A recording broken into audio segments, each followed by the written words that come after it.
Sinubukan ko muli makipag-usap sa embassy ng Amerika. Ngunit naging mahigpit sila. Hindi na ako napabalik pang muli sa kanilang bansa. Kaya gabi-gabi, pinagsisisihan ko ang sobrang inilagi ko doon kasama si Ryan. Pagkausap ko siya sa phone, magsasabi siya ng good morning Mike. At ang isasagot ko naman ay good night Ryan. Parati ko sa kanya sinasabi na sobra ko na siyang namimiss. Ilang gabi na akong nasasabik sa kanyang mga yakap. Halik at haplos.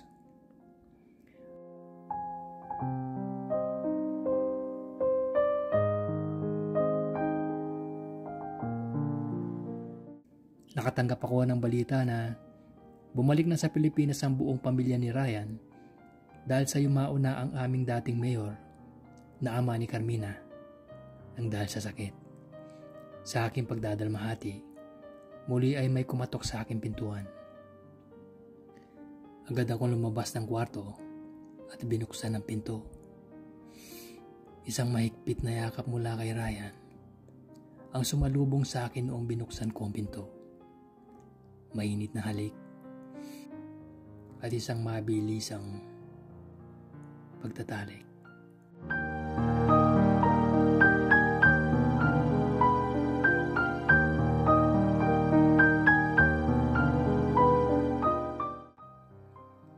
Hindi ako maaaring magtagal. Malungkot na sabi ni Ryan. Nakatingin siya sa akin. Kulang ang 1 oras na pagkikitang yon upang ikwento sa kanya ang lahat-lahat ng mga pangyayari na naganap sa akin noong wala siya. Kaya sinulit lang namin ang 1 oras na yon upang sabihing mahal na mahal namin ang isa't isa. Kung gaano kami nasasabik para sa isa. Stay with me, Ryan. Wala na ang papa ni Carmina. Wala na tayong ipapangamba pa. Ang sabi ko sa kanya. Humawak siya sa pisngi ko. Yeah, I know. Pero hindi ito ang tamang oras. At araw para pag-usapan natin yon. Kamamatay lang ni papa. Baka mabigla si Carmina kung sasabihin kong bigla na lang na magkikipaghiwalay na ako sa kanya. Ano na lang isipin ng ibang mga kamag-anak namin.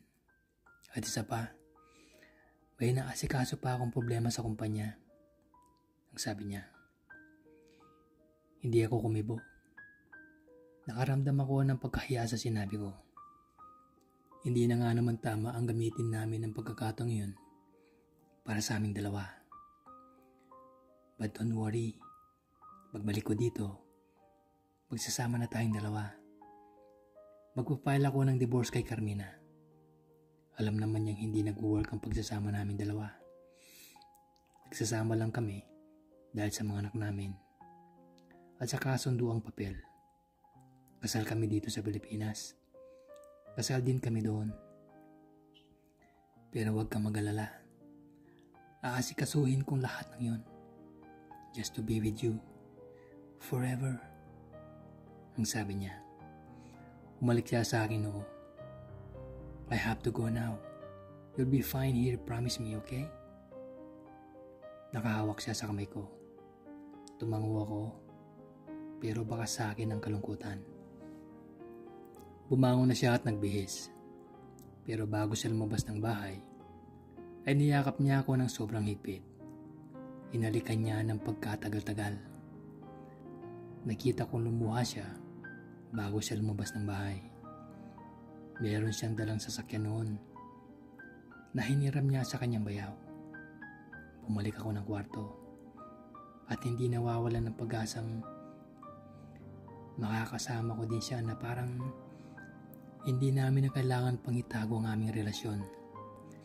Kagaya ng aming ginagawa noon, ay nagpapalitan kami ng sulat upang magpadala ng litrato sa isa't isa.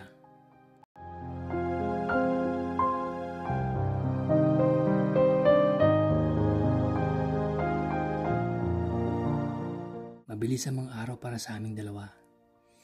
Hindi namin napapansin ang pagpalit ng taon. Hindi namin napapansin ang aming edad. Paglipas ng 3 taon, bumalik si Ryan. Hindi na kami mga bata. Pero sa tuwing makikita ko siya, paglipas ng ilang taon ay tila bumabalik ang aming pagkabata. Magkatabi kami sa kama, magkayakap. Ayaw pang pumayag ni Carmina na maghiwalay kami. Ayaw pa niyang pirmahan ng papel. Pero sinabi ko sa kanya na sa ayaw at sa gusto niya, pumirma man siya o hindi, iiwanan ko siya. Hindi ko naman siya minahal. Ang sabi ni Ryan sa akin habang hinahaplos niya ang buhok ko, "Anong sabi niya sa'yo?" Tinanong niya kung nagkikita daw ba tayo. Sinabi ko sa kanya ang katotohanan. Wala na siyang magagawa ngayon. Wala siyang magagawang tanggalan ako ng karapatan sa kumpanya. Dahil sa akin pinangalan ni Papa ang pagmamana ng kumpanya. Kaya nga bilang pasasalamat, inalagaan ko ang kumpanya. Nagkaroon man ng problema, pero nagawan ko naman ang paraan. Kaya okay na ngayon. Pwede na tayo magsama, Mike. Nakangiti niyang sabi. Sa wakas, sa loob ng napakahabang panahon ng paghihintay, ay makakasama ko na talaga si Ryan. Pero hindi na ako makakasama sa iyo doon. Ang sabi ko, huwag kang mag-alala. Ako ang babalik dito sa Pilipinas. Nagpaplano na akong bumalik dito para makasama ka. May mga mag-handle naman ng kumpanya. Babalik-balik na lang ako doon. Pero I'll spend my whole life with you. Madaming taon ang nasayang sa ating dalawa. At gusto kong punuin yun na makasama ka habang buhay. Umalik siya sa aking labi. Masaya akong narinig ang lahat ng yun mula sa kanya. At sa mga araw na inilagi niya sa bansa ng mga panahong yun, ay nagawa naming bumalik sa probinsya na walang inaalalang balakid.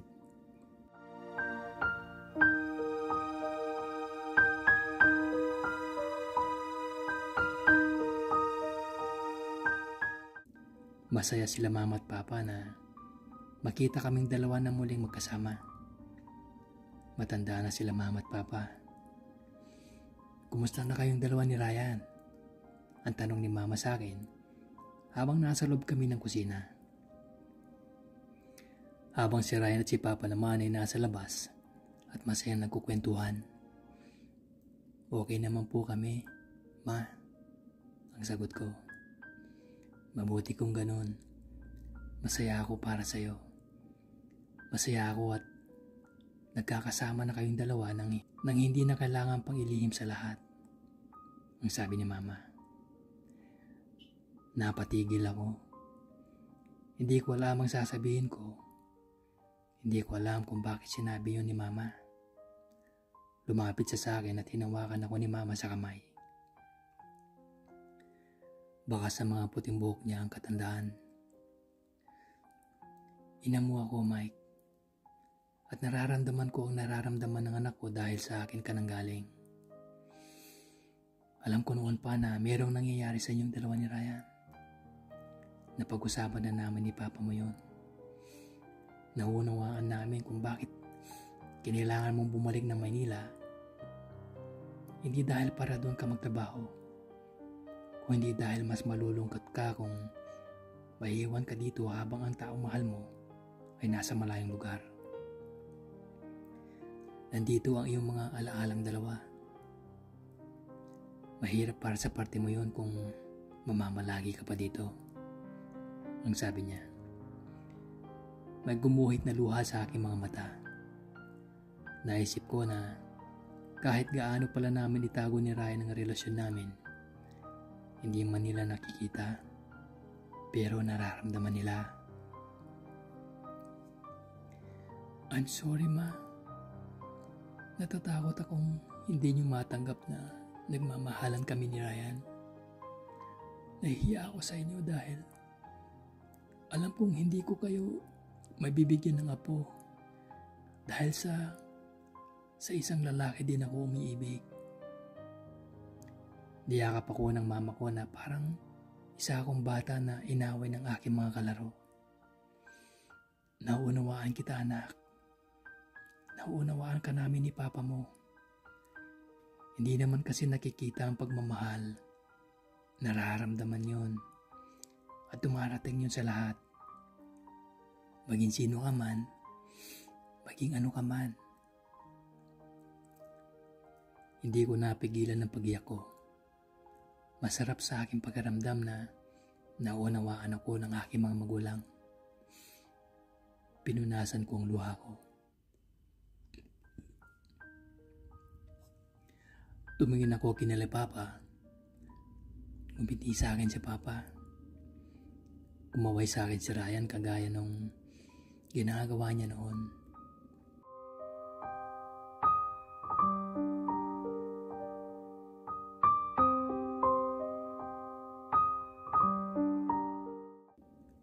Tumungo kami na lambak ni Ryan.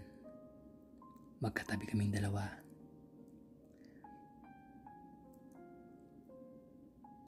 Ryan, alam na nila mama at papa ang relasyon nating dalawa.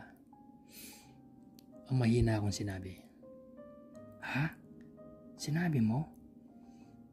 Ang pagkabigla niya. Hindi, nalaman lang nila. Hindi naman sila nagalit, kaya huwag kang mag-alala. Ang nakangiti kong sabi. Pumatong siya sa akin na may ngiti sa labi at hinalikan niya ako. Mabuti kung ganun. Mahal na mahal kita, Mike. Ganun din ako sa'yo. Ilang araw kaming namalagi doon. Magkatabing matulog, sabay kumain. Pumunta din kami kila Ryan. Makalipas ang ilang araw pa, ay bumalik sa Maynila. Dahil sa kailangan ng bumalik ni Ryan sa Amerika. At sa pagbalik niya, ay magsasama na kaming dalawa.